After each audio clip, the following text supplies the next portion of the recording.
3, 2, 1. Takole je Igor Jurič, voditelj in urednik Globusa, čakal, da se začne snemanje. V tej oddaji so v žarišče postavili razmere v Venezueli. Običajno se sicer lotijo tem, ki so tedaj najbolj aktualne in jih dodobra razčlenijo. Nekje 2 ali 3 prispevki, ki podrobneje obdelajo posamezne elemente tiste teme, ki jo obravnavamo. Potem vedno poskušamo dobiti strokovnjaka iz tujine in potem poskušamo vedno dobiti še nekega domačega poznavalca, strokovnjaka. In prav iskanje gostov je ena izmed zahtevnejših nalog.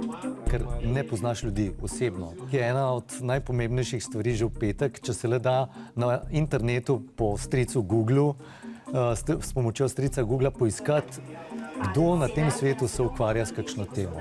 Pri soustvarjanju oddaje je Igorju v pomoč ekipa zunanje političnih novinarjev in dopisnikov iz tujine.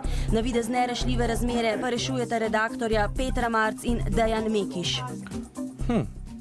Dostikrat gre kaj tehnično narobe, ne vem, ne moramo telo pa pravočasno spustiti, ali je pa napaka pri štartu, ali se voditelj zmoti. Veliko stvari je, ki ga lahko narobe.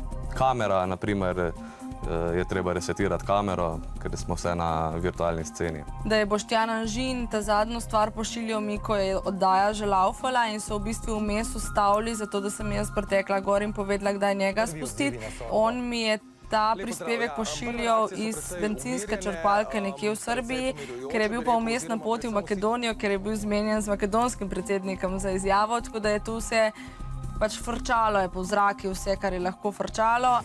Globus se je na naši televiziji prvič zavrtel 17. marca 2007. Koncept je pripravila Ksenija Horvat. Lotili smo se pa cele zadeve z nekim izjemnim veseljem in z veliko ambicioznostjo. Kaj smo vse mi delali v tistih prvih oddajah?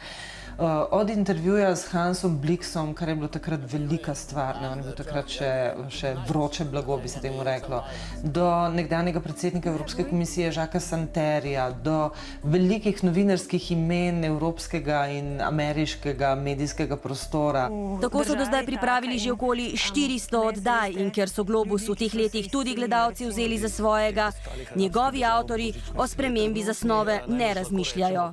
Gledanost kaže, da nas gledajo, se pravi, jaz osebno se nekako držim mota, ne menjaj konja, ki zmaguje.